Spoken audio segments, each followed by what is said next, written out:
start with solving polynomial equations. I almost even feel like I don't even have to make notes on this because it's so easy. The first thing we'll do is solve them by factoring.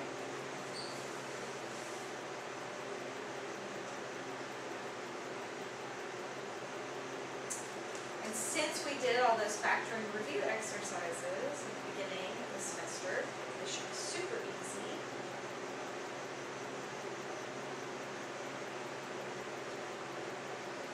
Okay, so the way that you know that you're solving, and besides the fact that they say solve, and not just factoring, is that it's set equal to 0. That's what makes it an equation. You have to remember all our methods of factoring. So the very first one we learned was GCF, and then difference of two squares, then solving trinomials, grouping. So all of the factoring is potentially a possibility. On A, we have a GCF of x, so we're going to deal with that first. Take out an x.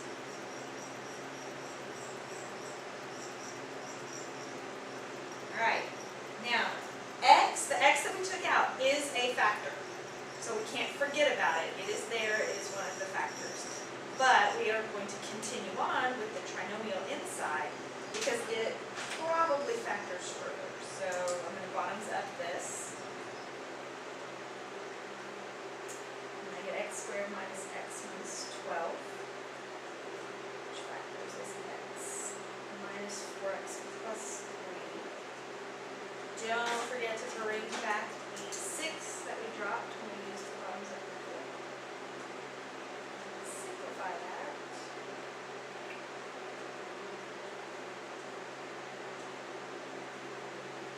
And move the bottom up, that's why we call it bottoms up. So this is x minus 2, 2x plus 1. Don't forget we have this x. It is a factor also. Okay, so that's just the factoring part. We're really good at that because we've done lots and lots and lots of it.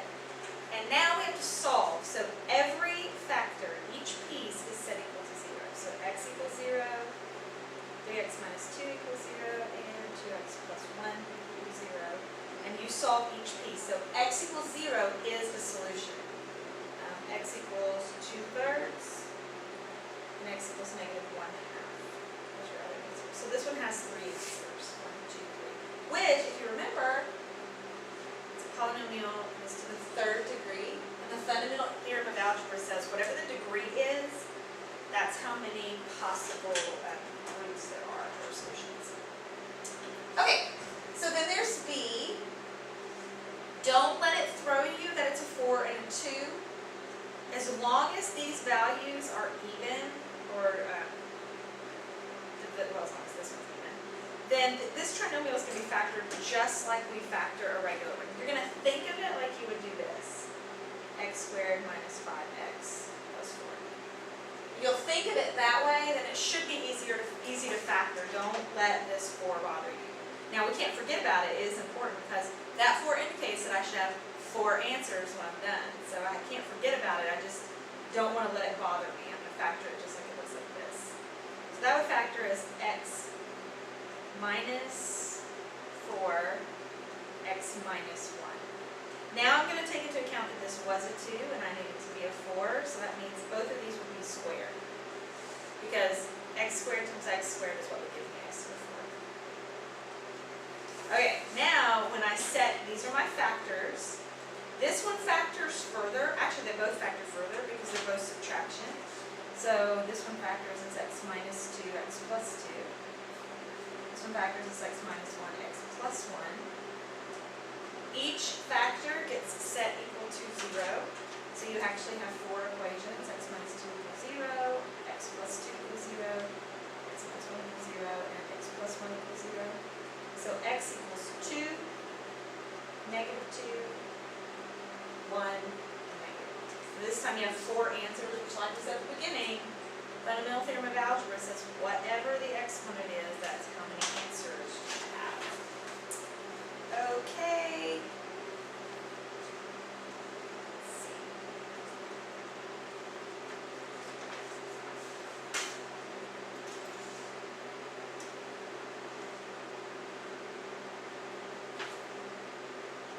Alright, so let's look at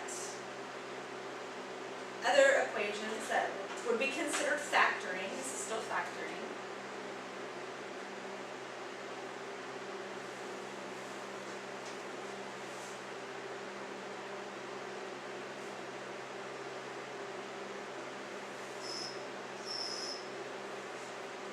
Okay, so it's called solving other equations by factor because when I write this down, you're going to see it is not considered a polynomial.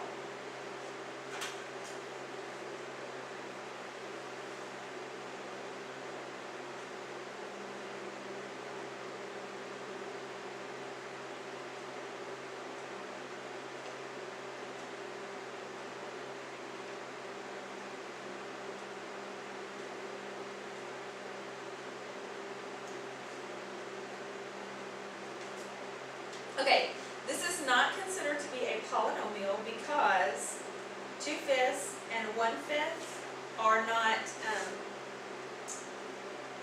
whole numbers. And so if you have rational exponents or fractional exponents, then they're not considered to be polynomials. But the factoring part can still happen the same way. So it's almost like you assume, because this is a 2 and this is a 1, that this is factoring like normal. So I'm going to bottoms up this. So now I have x to the 2/5.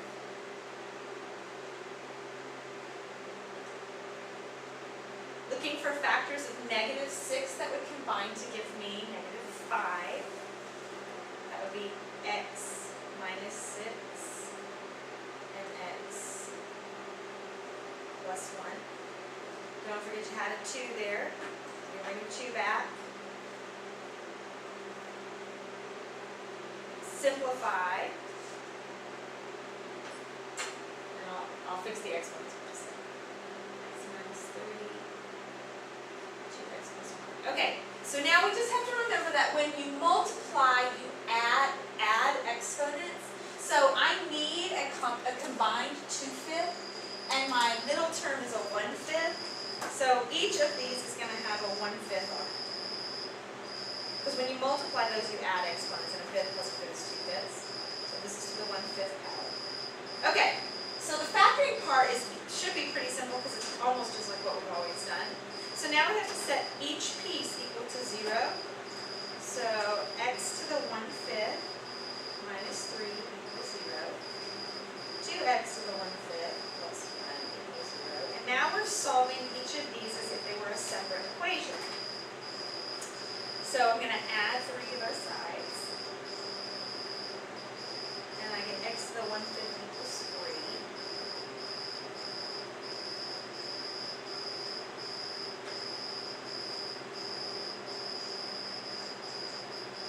Alright, so now I have x to the 1/5 equals -1/2. Now, if you remember, this is a while back, but I need to get rid of this fractional exponent.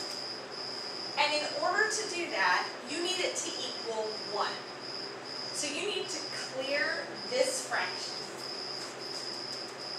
Now to clear a fraction, we multiply by the denominator.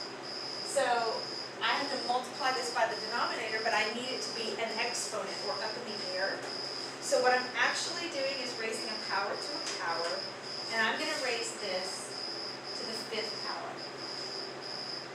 If I raise the left-hand side to the 5th power, I also have to raise the right-hand side to the 5th power. So over here, this 5 and that 5 cancel, and then it's just 1. And you get x equals 243. Over here, same thing. I'm raising this to the 5th power, so I have to raise this to the 5th power. This 5 and 5 cancels, leaves x to the 1. So that's -1. 2 to the 5th power is the exponent is odd, so the negative sign stays. If it was even, then the negative would be gone. Okay, so let's do another one like this because we've just not really ever done anything like this.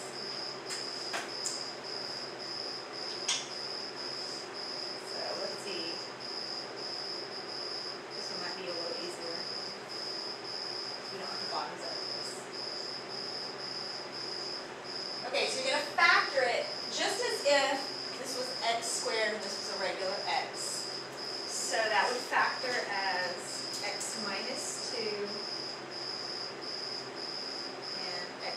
plus 1. And then I have to consider that to get 2/5, it would be 1/5 and 1/5 added together. So here's 1/5 and here's 1/5. Each piece or each factor is set equal to 0. So what is the rule that we have for the adding the middle versus exponent? You mean like to get 2/5? Yeah. Okay, when you multiply like bases, you add exponents. So if I was right here and I was foiling this out, x to the 1/5 times x to the 1/5, you add exponents. So that would be x to the 2/5, which is how this happens. Okay, so now I have x to the 1/5 equals 2, and x to the 1/5 equals -1. And then I've got to clear that rational exponent. So I'm going to raise this to the 5th power, which means I have to raise that to the 5th power. So I end up getting x equals 32 and x equals -1. Okay, so those aren't too bad. It's a little tricky because they look weird.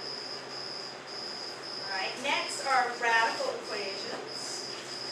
Important steps for radical equations, and you'll remember these because we definitely did these for sure.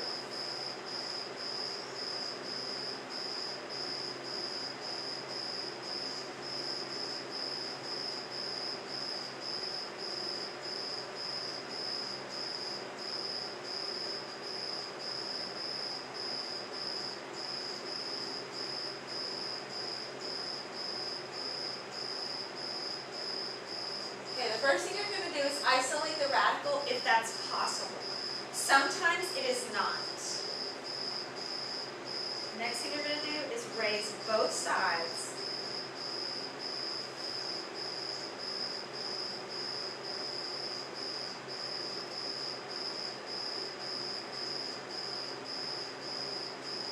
To the power of the index. So if it's a square root problem, we're going to square each side. If it's a cube root problem, we're going to cube each side. If it's a 5th root problem, we're going to raise everything to the 5th power. So whatever the index is, that's the power we're going to raise it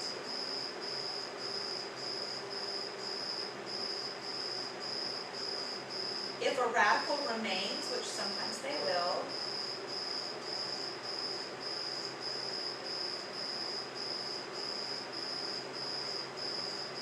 you have to repeat steps 1 and 2.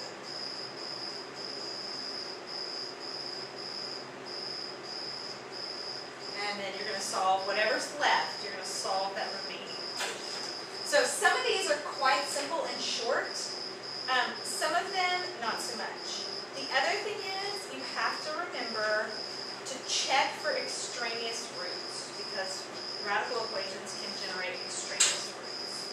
Okay, so here we go. This one's easy. We'll do several examples.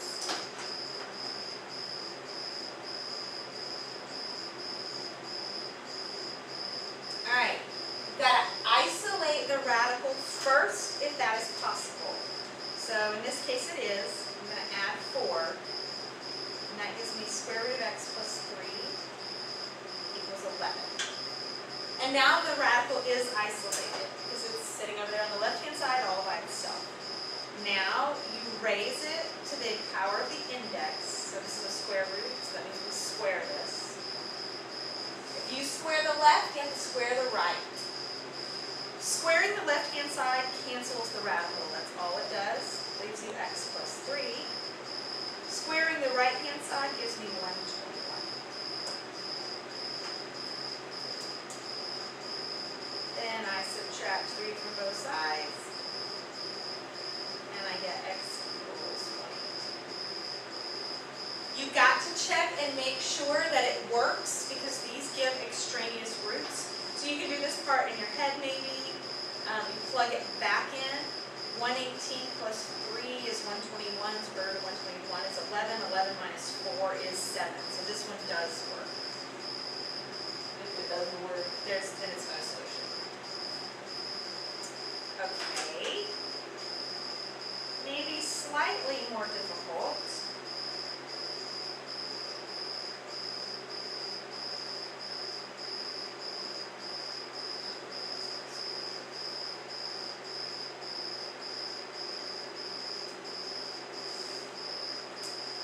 first step is to isolate the radical.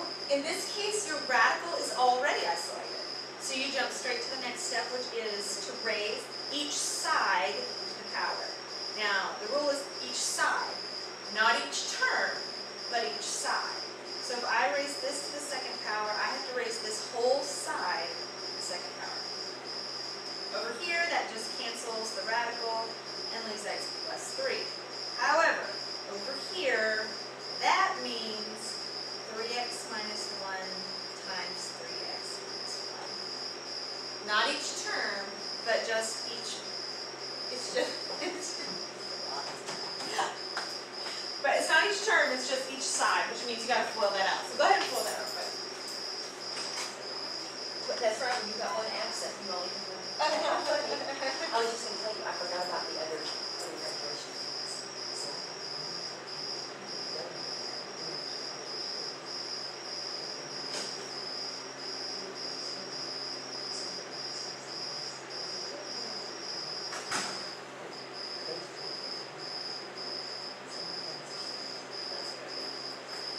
Huh.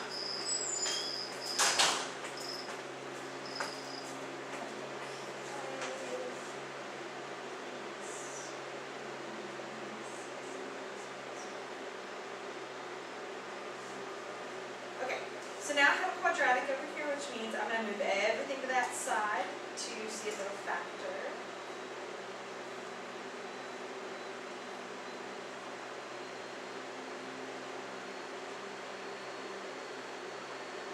Okay, now I got 9x squared minus 7x minus 2. So I'm going to factor this.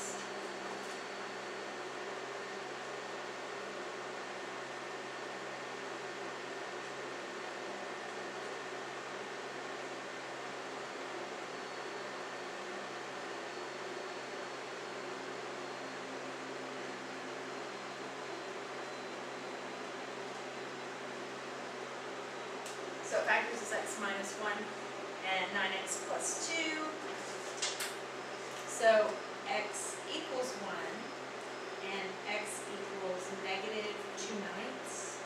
Now, you have to check for extraneous roots because these can generate roots that aren't real. So we'll plug them back in and see if they work. And this one, maybe you can use your calculator for this. Not quite as easy to do in your head because of the fraction. The one we can probably do in our head. 1 plus 3 is 4, square root of 4 is 2. Okay, so the one I'm doing the one in my head, so I'll plug the one right here. 1 plus 3 is 4, square root of 4 is 2. 3 times 1 is 3, minus 1 is 2. So the one works. I'll do the negative 2/9 on paper because it's not as easy. Okay, so square root of negative 2/9 plus 3.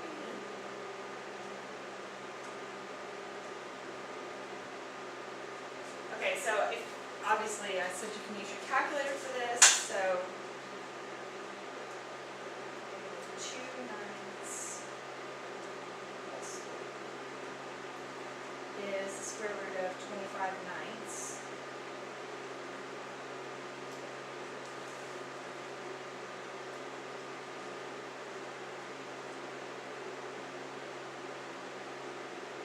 So this comes out to be 5/4. This, I can tell, comes out to be negative. And whenever you're doing this, negative whatever, and this is positive, whenever you're doing this and you plug in for extraneous roots, you are always, always, always using the primary root or the positive root to check for answers. So this is going to come out positive, and this is going to come out to be negative 5/3 or whatever, and this should be a third. But this comes out to be positive 5/3, and this comes out to be negative 5/3. So negative 2/9 is not a real root, only 1. So we're supposed to, you're subtracting from the bracket, right? Yeah, yeah, so that would be 3/3. So negative 2/3 minus 3/3 is negative 5/3. So that would be the solution. So it doesn't work. Yeah. Well, you do have a solution, it's just one. Yeah. Just x plus 1. Okay, so let's do another one. We have always done square roots, but this is called algebra, so now we're going to do some cubes. But the process is exactly the same, which is why I said this is not difficult. Just a little longer, really. The rules are the same. You isolate the radical first. Well, my radical is isolated, so we jump to the next step, which is to raise each side to the power. So, raising each side to the power cancels the radical on the left. So the cube root cancels with the cube and leaves me x cubed plus 56. On the right-hand side, it becomes x plus 2, times x plus 2, times x plus 2.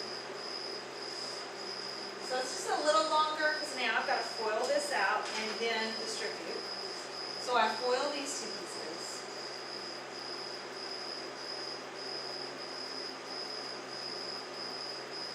And I'm still going to have an x plus 2 that I have to distribute into.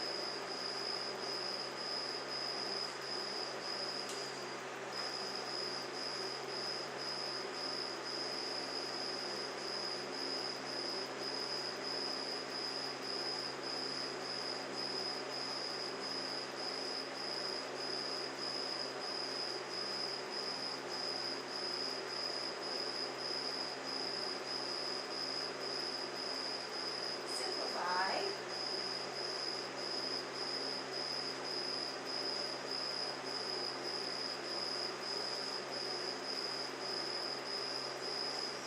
And now I'm going to move everything to one side and see if it'll factor.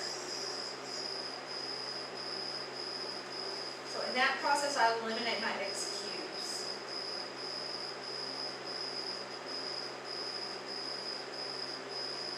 So I've got 0 equals 6x squared plus 12x minus 48. And that, don't immediately jump to bottoms up. That has a GCF of 6, which will make this a whole lot easier. X squared plus 2x minus 8. So it factors as x plus 4, x minus 2. So x equals negative 4, and x equals 2. Now, check to see if either one is extraneous. So I'm going to plug them both back into the original. Hopefully I can do this pretty easy. So you just leave that 6 off and Yeah, well, technically it's a factor and you set it equal to 0, but 6 doesn't equal 0. Yeah. Okay, so I'm going to plug these back in up here. So, negative 4 cubed. Negative 4 times negative 4 is positive 16 times negative 4 is negative 64. So negative 64 plus 56 would give me negative 8. Wait. Yeah. And the cube root, because this is not a square root, it's a cube root. So the cube root of negative 8 is negative 2. So that's what I get on the left-hand side. And then if I plug negative 4 over here, negative 4 plus 2 is negative 2. So negative 4 works. Then I do 2, plug 2 in right here.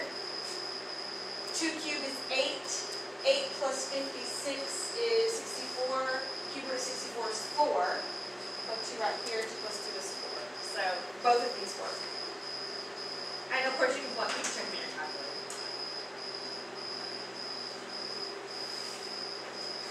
Sometimes I'm just not as good with it takes me longer to plug in my calculator than it does for me to do it in here. Okay. Now here's where these get a little bit crazy. This is if you have more than one radical.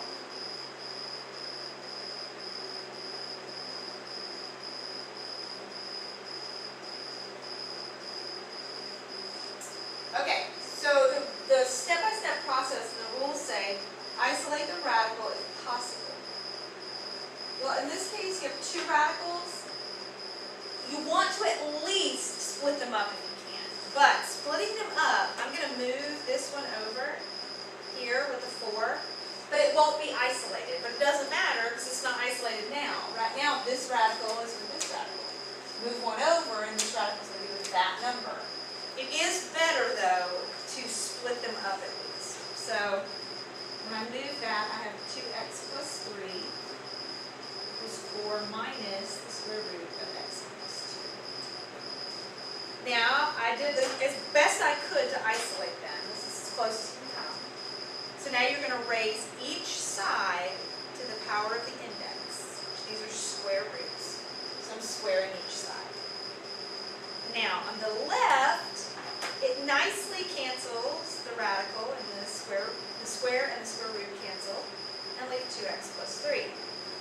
On the left, however, it's a binomial now, so it's 4 minus square root of x minus 2 times 4 minus the square root of x minus 2. And you have to FOIL that out.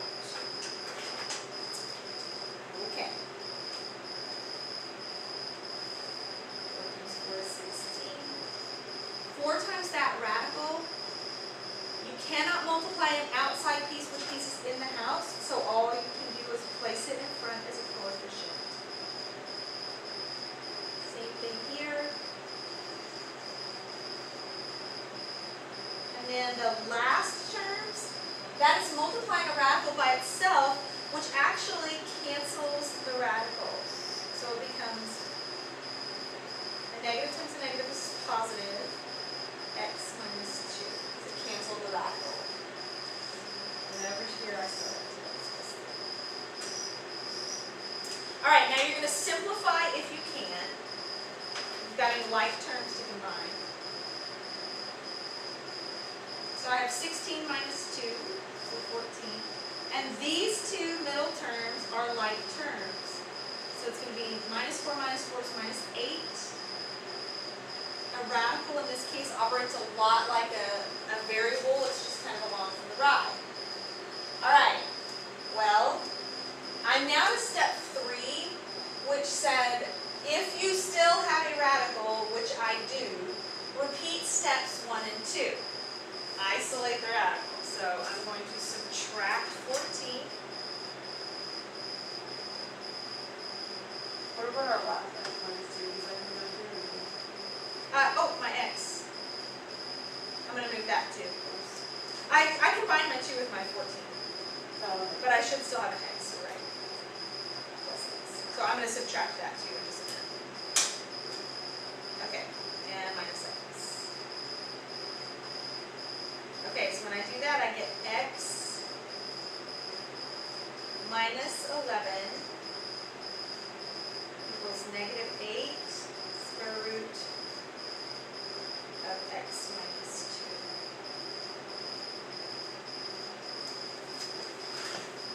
2. Alright, now, if this was going to divide evenly, I would divide by negative 8 to further isolate this radical. But it won't divide evenly, so I might as well just go ahead and square the side. Square the entire side. So that means on the left, I'm going to have x minus 11 times x minus 11. On the right, you square the coefficient. That gives me a 64. And when I square this, it cancels the radical, so I have x minus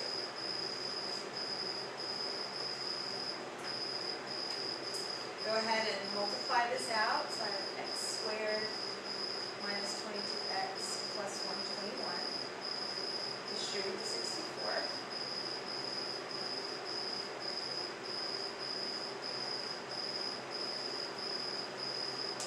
Combine like terms. So I'm going to add 128. Both sides. And subtract 64x.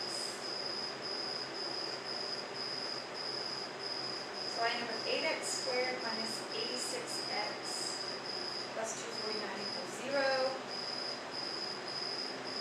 I'm going to factor that. Looking for factors of 249 that I would combine to get 86.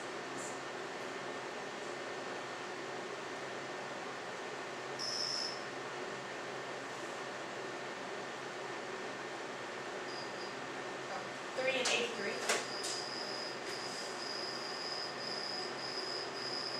So x equals 3, x equals 83. So I'm going to plug them back in and see what works and what doesn't work. So I'm going to plug the 3 in first. So 2 times 3 is 6 plus 3 is 9, square root of 9 is 3, plus 3 minus 2 is 1, square root of 1 is 1, 3 plus 1 is 4, and that does equal 4. So that one works. 83, oh gosh, 166 plus 3 is 169, so that's 13 plus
Okay, so all of that. A highway curve is really not hard at all. A highway curve banked at 8 degrees will accommodate traffic traveling at r miles per hour. R for rate. If the radius is f feet, according to the formula, r equals 1.45 square root of f. Find the radius necessary to accommodate a rate of 70 miles per hour. The only thing that's difficult about this is remembering that you're looking for radius, which is f. This is in feet, not r, which is the rate or the speed. So I think that this should be relatively easy. So what they gave me was my r. They gave me a rate of 70. So I'm going to plug in 70 equals 1.45 square root of f. And then this is just solving an equation. Divide by 1.45. So I have 70 over 1.45 the square root of f. Square the side in order to get rid of the radical. And since they gave you 1.45 as a decimal, then they'll want a decimal answer in return. So you just plug that in your calculator, and you end up with a radius 2,330.5588, etc., etc., etc. So just be careful about how many decimal places they say to round to. That's easy. They're very simple. So that's it. The assignment, I think the assignment only has 10 questions. Because some of those take a little